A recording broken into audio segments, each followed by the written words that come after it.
اور ماں کی دعا خدا کی بارگاہ میں ہماری مشکل کشائی حاجت روائی کے لیے بہترین وسیلہ بن جائے۔ صلی علی محمد۔ یقین کریں اپنے ماں باپ کو کبھی معمولی نہ سمجھیں۔ آپ جن کے دلوں میں ولی اللہ کی محبت ہے، آپ کے ماں باپ معمولی نہیں۔ آپ کے ماں باپ بعد میں ہیں، پہلے آپ کی ماں اس در کی خلیلہ ہے، باپ اس در کا غلام ہے، اور یہ ہمیشہ اپنے غلاموں کو نوازتے ہیں، غلاموں کو تجلی ملی ہے۔ مولا کے غلام کو جاننا چاہتے ہیں، وہ مولا کا غلام مولا کی جوتی اٹھا کے سر پہ رکھے طوفان کی طرف آ جائے، جرأت نہیں اس طوفان کی طوفان پر پا جاتا ہے، جسے دنیا والے اب بھی معروف کرفی کے نام پر جانتے ہیں۔ یہ بھی مولا کے غلام ہے، نہ آسمان سے اترے ہوئے فرشتے ہیں، نہ نبی ہے، نہ ولی ہے۔ ہم ہر روز علی علی کرتے، خدا کرے وہ سانس نصیب نہ ہو جس سانس میں علی نہ ہو، لیکن پتہ تک نہیں ہل رہا۔ کیوں نہیں ہل رہا؟ ہم ابھی مولا کی غلامی میں نہیں آئے، لیکن جو ان کا غلام بن جاتا ہے یہ اسے نوازتے ہیں، پھر وہ غلام کی یہ حق لوگ ان کی بات کرتے ہیں۔ میں چیلنج اور یقین کے ساتھ کہتا ہوں کہ اس در کا سچا غلام بن کے وہ خود معجز نما مشکل کشا بن جاتا ہے۔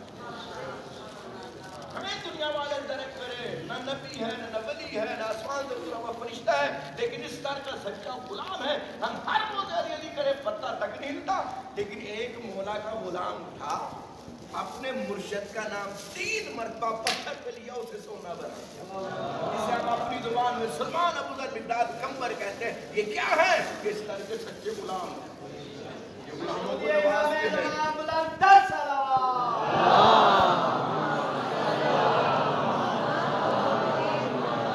یقین کریں اصل زندگی سے فرشتے طلب ہیں، آپ کے پاس بیٹھ کے آپ کی مغفرت کے لیے استغفار پڑھ رہے ہیں، وہ مجھے بات ہے۔ ہم وہی ہیں جسے کوئی پوچھنے والا نہیں ہے کہ کب کا میں ذمہ دار ہوں، لیکن جب سے آپ نے نیت کی، جب سے آپ مولا کے قدموں میں پہنچنے کے لیے نکلے ہیں، یقین کریں ایک قدم کے عوض ایک عمرے کا ثواب آپ کو مل رہا ہے۔ محسوس کریں، معمولی بات نہیں ہے۔ آپ ایک مرتبہ یہاں پر آئے ہیں، 1000 مقبول حج کے ثواب کی ضمانت آپ کے دامن میں، 1000۔ کہا گیا زائر جب زیارت پر آ رہا ہے معرفت کے ساتھ آئے، پتہ ہونا چاہیے میں کس کے حضور حاضر ہو چکا ہوں۔ خدا عادل ہے یا نہیں ہے؟ اس پر وقت نہیں رہا ورنہ پوری ڈیٹیل بتاتا۔ آپ کا کام ہے اس بات کو جانے پہچانے، وجہ کیا ہے، راز کیا ہے۔ حاجی صاحب بیچارہ حج کرنے کے لیے کیا ہے، پوری زندگی اس نے 50 حج کر لی ہے۔ آئے میں چیلنج کے ساتھ کہتا ہوں، کوئی بھی آیا کہ ثابت کرے کہ میں نے 50 حج کیے ہیں، مجھے نبی اللہ کی طرف سے، ولی اللہ کی طرف سے یہ صحیح سے صحیح روایت حدیث ملتی ہے۔ حاجی صاحب جو مبارک ہو، آپ کے 50 میں سے یہ 5 حج قبول ہو چکے ہیں۔ کوئی کہہ سکتا ہے کسی کے پاس ضمانت گارنٹی؟ کیوں نہیں ہے اس کے پاس؟ وجہ کیا ہے؟ آپ یہاں پر پہنچ گئے ہیں، آپ کو نعت قرآن کی زبان مبارک کے ذریعے ایک نہیں بلکہ 1000 کو بھی مقبول حج کے ثواب کی ضمانت۔ کبھی سوچا ہے کیوں ایسا ہے؟ خدا عادل ہے، اس حقیقت کو درک کرے، وجہ کیا ہے، راز کیا ہے۔ آپ آئے ہیں یہاں پر، یہاں سے جانے کے بعد آپ کو ضمانت مل رہی ہے، اور میں چیلنج اور یقین کے ساتھ کہتا ہوں کائنات میں فقط یہ ہیں جن کے پاس یہ اختیار ہے انسان کو دنیا میں ہی جنت کی ضمانت ہے۔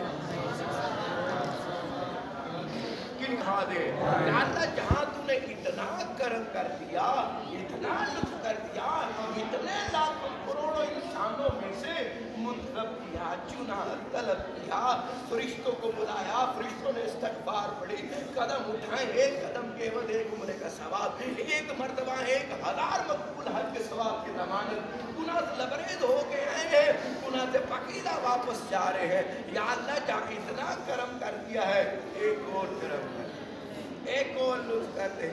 یا اللہ یہاں سے جانے کے بعد ہمیں اتنی طاقت دے، اتنی ہمت دے، ہمیں اتنا شجاع بنا دے کہ ہم اس در کے وفادار بن کے رہیں۔ یا اللہ ولی اللہ نے جو ہمیں شیطان کی غلامی سے نجات دلوا دی ہے، یہاں سے جانے کے بعد یا اللہ ہم شجاعانہ اس انداز میں زندگی گزارے کہ مولا نے جو ہمیں غلام مصطفیٰ بنا دیا ہے، یا اللہ ہم دوبارہ شیطان کی غلامی میں نہ جا سکے، ہم اس کی حفاظت کر سکے، اسے قائم رکھ سکے اس وقت تک جب تک ہمارے قائم آل محمد تشریف نہیں لاتے۔ یہ انسان وہی کر سکے گا جسے یہاں سے جانے کے بعد امام کی ویلیو کا اندازہ ہوگا، جس کے دل میں یہ آ جائے گی بات کہ کائنات میں سب سے زیادہ عظیم، محترم، مکرم، مقدس، مرشد، مولا، آقا میرے ہیں تو بس مولا رضا ہے جنہوں نے مجھے نواز دیا ہے۔ یہاں سے جانے کے بعد پتہ چلے گا ہمارا کہ یہ ہمارا زبانی لکلکا تھا یا واقعی ہم اپنا سب کچھ انہیں مانتے ہیں۔ یہاں سے جانے کے بعد پتہ چلے گا کتنی میرے دماغ میں امام کی ویلیو ہوگی، عزت ہوگی، عظمت ہوگا، وقار ہوگا، محبت ہوگا، عشق ہوگا، مودت ہوگی۔ یہاں سے جانے کے بعد ہم اپنی جان تو دے دیں گے لیکن یہ جو نئی زندگی مولا نے دی ہے اس پہ دوبارہ آنچ نہیں آنے دیں گے۔ جتنی زیادہ ہمارے دلوں میں مولا کی محبت ہوگی اتنی زیادہ ہم اس کی حفاظت کر سکیں گے۔ یا اللہ ہمیں اس کی حفاظت کرنے کی توفیق عطا فرما۔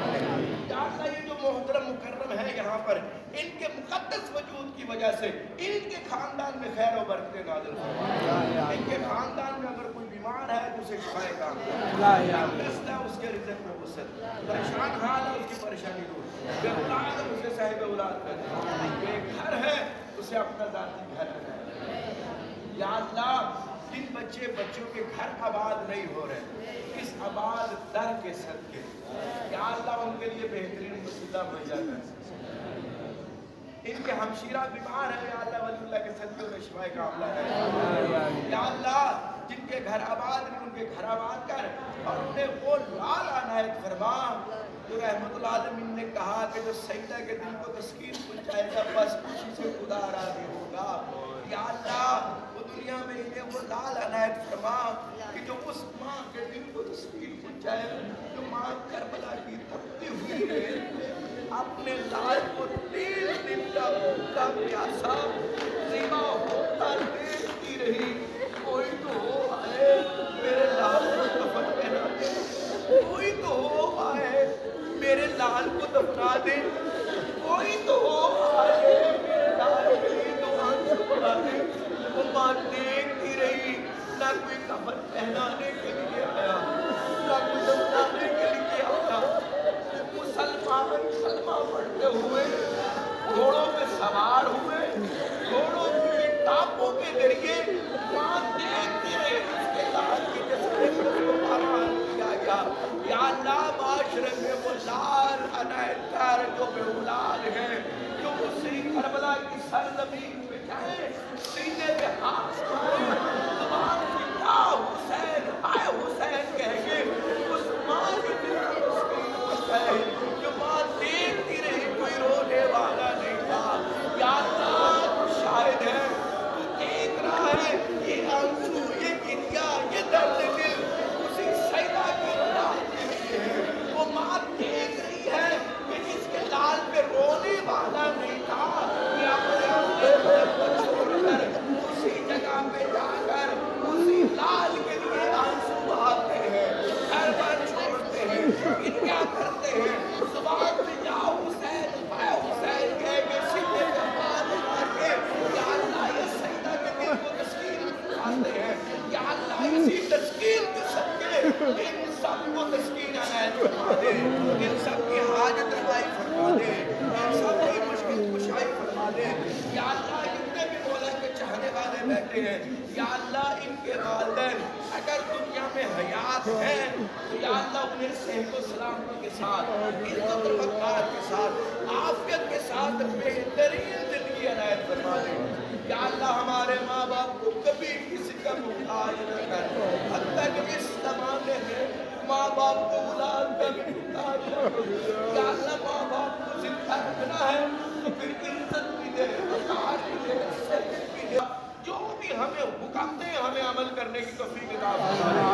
یا اللہ ہمارے گھروں میں بھی ولایت کے نظام کو نافذ کر دے، ہمارے اس وجود میں ولایت کے نظام کو نافذ کر دے۔ یا اللہ ہم دنیا میں قائم رہیں علی علی کرتے ہوئے ہمیں موت آئے تو قائم آل محمد کے قدموں میں امام زمانہ علیہ السلام کے چل ظہور کے لیے 3 مرتبہ درود پاک کی تلاوت فرمائیں۔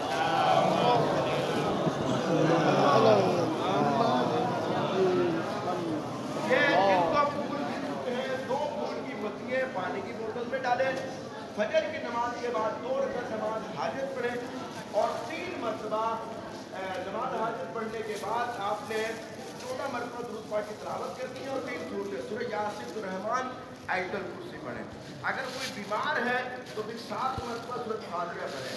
پڑھنے کے بعد آپ نے اہل بیت کے دشمنوں کا ذہن میں تصور لا کے ان کے اوپر لعنت بھیجنی ہے، پھر 14 مرتبہ درود پاک کی تلاوت کریں۔ پھر اس کے بعد امام رضا علیہ السلام کے 47 سال کے صبر کا واسطہ دینا ہے۔ یہ اہم پوائنٹ ہے، اہم بات ہے، صبر کا واسطہ دے کے دعا مانگنی ہے۔ کس کی بارگاہ میں؟ کس نے کہا تو میرے عشق میں صبر کرے گا میں اسے پھل دوں گا۔ نبی اللہ نے صبر کیا، اپنی زوجہ کو بی ہاجرہ کو ایسی جگہ پہ چھوڑا جہاں نہ پانی کا قطرہ تھا نہ پرندوں کی آمد و رفت تھی۔ انہوں نے خدا کے عشق میں صبر کیا، خدا نے حل کیا، حل کیا ملا؟ ان کی ایڑی کی ٹھوکر میں چشمہ نکلا جس کا نام آب زمزم بنا۔ آب زمزم کیا ہے؟ نبی اللہ کے صبر کا پھل ہے۔ تو پھر ولی اللہ نے 47 سال اپنے پھول کے لیے صبر کیا۔ 47 سال تک امام کے پاس کوئی بیٹا نہیں تھا۔ ہماری شادی ہو جائے 20 سال تک بیٹا نہ ہو، بعض لوگوں کے گھر ہو جائے